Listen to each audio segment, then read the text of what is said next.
Hello everyone, welcome to Legal Code. I'm Advocate Neeraj, and today we are going to discuss a previous question paper of All India Bar Examination 2021. This is a practice set number 31. I have already uploaded the practice set up to 30. I request you all to visit the playlist and watch all the videos. So let's start. State practice for the formation of customary rule, जिसके अंदर आता है आपका state actions और state claim दोनों ही आता है. The answer will be C. Next. The controller of the certifying authority in India must maintain a database of the disclosure record. यानी कि भारत में जो सर्टिफाइंग अथॉरिटी जो होती है उसके कंट्रोलर को डिस्क्लोजर रिकॉर्ड के डाटाबेस को मेंटेन करके रखना पड़ता है. तो इसका आंसर है वो कौन कौन से अथॉरिटी होती है इसका, एक सर्टिफाइंग अथॉरिटी और cross certifying authority. Answer will be A. Next. Under section number 37 of the IT act 2000, certifying authority can suspend the digital signature certificate. कब? जब the subscriber request for the same in public interest. इसका answer है आपका सी, यानी कि 3 और 4. Next.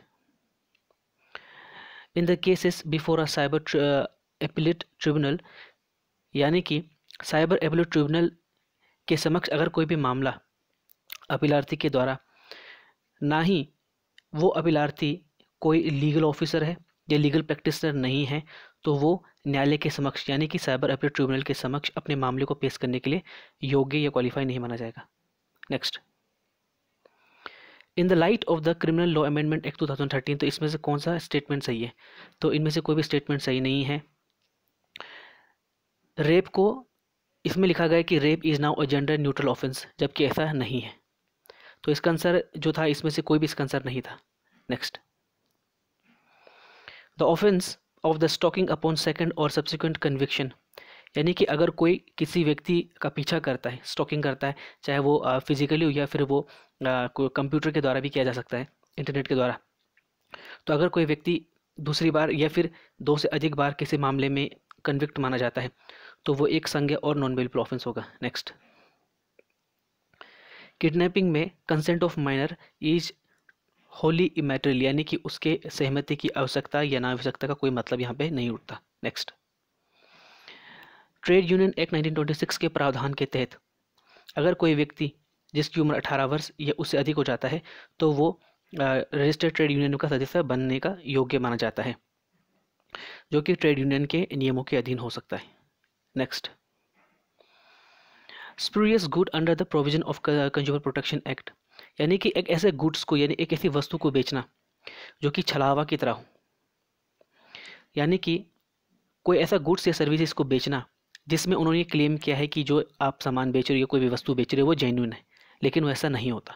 जैसे कि बाहर शहद के डब्बे के बाहर लिखा देता है कि 100% या 100% शुद्ध देसी हनी है, लेकिन अंदर कुछ और मिला होता है. तो that kind of example. Next. Who is liable to pay compensation in case of death और परमानेंट डिसेबलमेंट. तो इसमें व्हीकल ऑफ ऑनर देगा. Very very important. Next. Indian evidence act किस में अप्लाई होता है? तो जुडिशियल प्रोसीडिंग्स जितने भी थी न्यायालय में उन पे लागू होता है. नेक्स्ट. फैक्ट इन इशू का मतलब क्या होता है? कोई भी ऐसा तथ्य जिसका अस्तित्व या ना अस्तित्व जो किसी पार्टी यानी पक्षकारों के बीच में किसी विवाद का विषय वस्तु है. इसका आंसर है बी. नेक्स्ट. बेलेबल ऑफेंस में बेल एक अधिकार के तौर पर मांगा जाता है, जो कि या तो पुलिस ऑफिसर के समक्ष मांगा जा सकता है या फिर न्यायालय के समक्ष. नेक्स्ट. कॉन्सिलेशन प्रोसीडिंग की बात करते हैं, तो इसका इस्तेमाल एविडेंस के तौर पर किसी भी न्यायालय या फिर किसी भी आर्बिट्रल प्रोसीडिंग्स में नहीं किया जा सकता. Very very important. Next. Serious fraud investigation office की बात करते हैं, तो ये उन सभी मामलों को ले सकता है जिसको सेंट्रल गवर्नमेंट के द्वारा इन्वेस्टिगेशन करने के लिए रेफर किया गया है. Very very important. Next. Directive principles क्या होते हैं? इन्हें न्यायालय के द्वारा लागू नहीं कराया जा सकता, लेकिन देश के प्रशासन में ये एक फंडामेंटल यानी कि मूलभूत है. नेक्स्ट. लोकसभा के पावर यानी लोकसभा को डिसॉल्व करने की पावर इनमें से किसके पास होती है? तो प्रेसिडेंट के पास होती है. नेक्स्ट. कॉन्स्टिट्यूशन के अमेंडमेंट को एक बिल के तौर पर इंट्रोड्यूस किया जाता है. किस पे किया जाता है? या तो आप काउंसिल ऑफ स्टेट में किया जाता है या फिर हाउस ऑफ पीपल यानी कि लोकसभा या राज्यसभा में कहीं भी बिल को पास किया जा सकता है for the amendment of the constitution. Next. Which of the following is a function of Central Pollution Control Board under the provision of section number 16 of the Air Prevention and Control of Pollution Act 1981?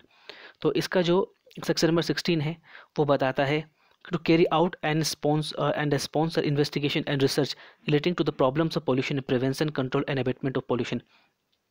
यानी कि अगर कोई व्यक्ति किसी प्रकार का प्रदूषण फैलाता है या कोई भी चीज़ें यानी कि कोई भी प्रदूषण फैलाते हैं तो उनके मामले में संबंध में इन्वेस्टिगेट करना, रिसर्च करना, यानी कि प्रॉब्लम्स यानी कि इस प्रकार के पोल्यूशन को किस प्रकार से बढ़ रहे हैं या उसको प्रिवेंट करना, ही कंट्रोल करना या फिर उन पोल्यूशन को रोकना भी इसके अंदर आता है. Next, the destruction of fish by the use of explosive और poisoning the water is prohibited by the, इसका आंसर है आपका C, Indian fisheries act 1897. Next, तो सेशन यहीं पे समाप्त होता है. So please like, share, subscribe and press the bell icon and thank you for your precious time.